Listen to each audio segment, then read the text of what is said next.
आज Doubtnut app download करें। Doubtnut पर अपने सभी गणित, रसायन विज्ञान, भौतिक विज्ञान और जीव विज्ञान के डाउट्स का करो सफाया।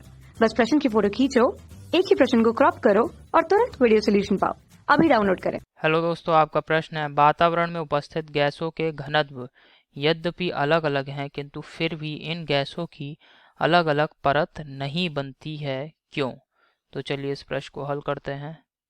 तो दोस्तों, आपको पता है हमारे वातावरण में बहुत सारी गैसें उपस्थित हैं, जैसे कि नाइट्रोजन है, ऑक्सीजन है, कार्बन डाइऑक्साइड गैस है, सल्फर डाइऑक्साइड है, कार्बन मोनोऑक्साइड है आदि। इस प्रकार की बहुत सारी गैसें हमारे वातावरण में उपस्थित हैं और इन सभी गैसों के घनत्व क्या हैं? अलग अलग हैं।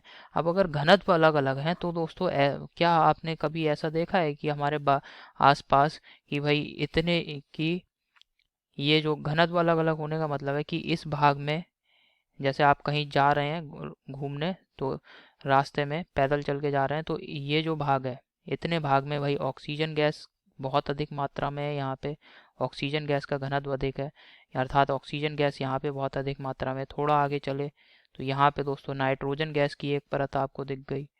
ठीक है, इस यहाँ पे केवल और केवल नाइट्रोजन गैस ही है। थोड़ा आगे गए तो आपको यहाँ पे सल्फर डाइऑक्साइड गैस दिख गई।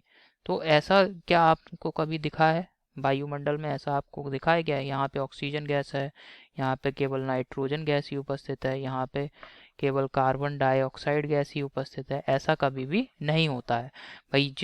यहाँ पे जैसे आप यहाँ पे उपस्थित होंगे, यहाँ पे अगर आप हैं और यहाँ पे अगर आपने कोई बाहर से सांस ली, वायु अंदर ली, तो आपके सांस के साथ दोस्तों यहाँ पे सभी गैसों का एक मिश्रण, गैसों का मिश्रण आपके शरीर में जाता है। क्या जाता है दोस्तों? गैसों का मिश्रण आपके शरीर में जाता है।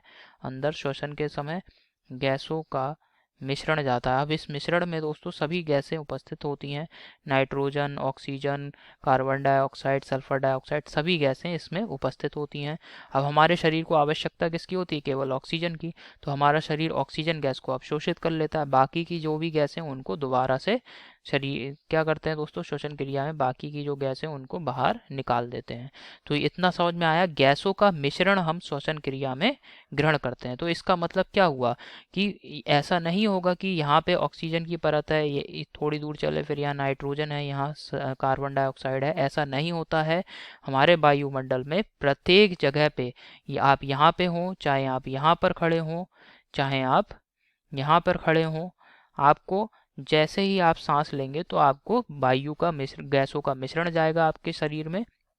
ठीक है, यानी हर जगह पे हर प्रकार की गैस उपलब्ध होगी। ऐसा नहीं है कि एक निश्चित जगह बना दी या दो तीन जगह आपको एक ही गैस दिखाई देगी, उसके अलावा और गैसें दिखाई नहीं देंगी। हर जगह पे हर एक गैस उपस्थित होती है।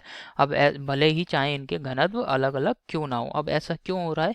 क्योंकि दोस्तों गैसों में एक गुण होता है, विसरण का गुण गैसों में होता है। चूंकि दोस्तों गैसों में विसरण का गुण होता है, इसी कारण से क्या होता है, जब भी हम कई सारी गैसों को एक साथ एक पात्र में, जैसे एक हमने बंद पात्र ले लिया, उसमें कई सारी गैसें हमने एक साथ डाली, तो क्या होगा, कुछ समय बाद गैसों को अलग अलग करना हमें मुश्किल हो जाएगा। क्यों? क्योंकि गैसों ने क्या बना लिया? समांगी मिश्रण बना लिया है। और ये मिश्रण क्यों बनाया है? समांगी मिश्रण क्यों बना लेती हैं गैसें? क्योंकि इनमें विसरण का गुण होता है।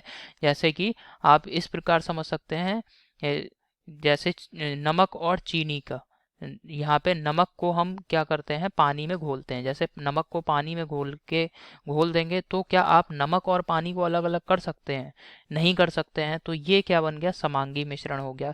चीनी को पानी में घोलेंगे आप, तो क्या घुली हुई चीनी को पानी से अलग कर सकते हैं आप? अलग आपको दिखाई देगा क्या चीनी के कण शरबत में घुले हुए?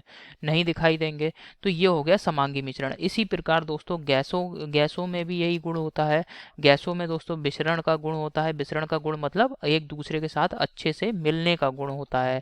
ठीक है, तो इस वजह से दोस्तों हर जगह पे हर एक गैस वायुमंडल में उपस्थित रहती है और ये वायुमंडल में समांगी मिश्रण बना लेते हैं, भले ही चाहे गैसों के घनत्व अलग अलग क्यों ना हो। यही दोस्तों मुख्य कारण है जिसकी वजह से वायुमंडल में उपस्थित गैसें जिनका घनत्व भिन्न भिन्न होते हैं, ये इनकी अलग अलग परतें वातावरण में उपस्थित नहीं होती हैं, नहीं पाई जाती हैं अलग अलग परतें। ठीक है, तो आशा करता हूँ आपको समझ में आया होगा। धन्यवाद। कक्षा 6 से 12वीं से लेकर नीट, IIT, JEE वो एडवांस के लेवल तक 1 करोड़ से ज्यादा छात्रों का भरोसा। आज ही डाउनलोड करें डाउटनेट ऐप या व्हाट्सएप करें अपने सारे डाउट्स 8400 400 400 पर।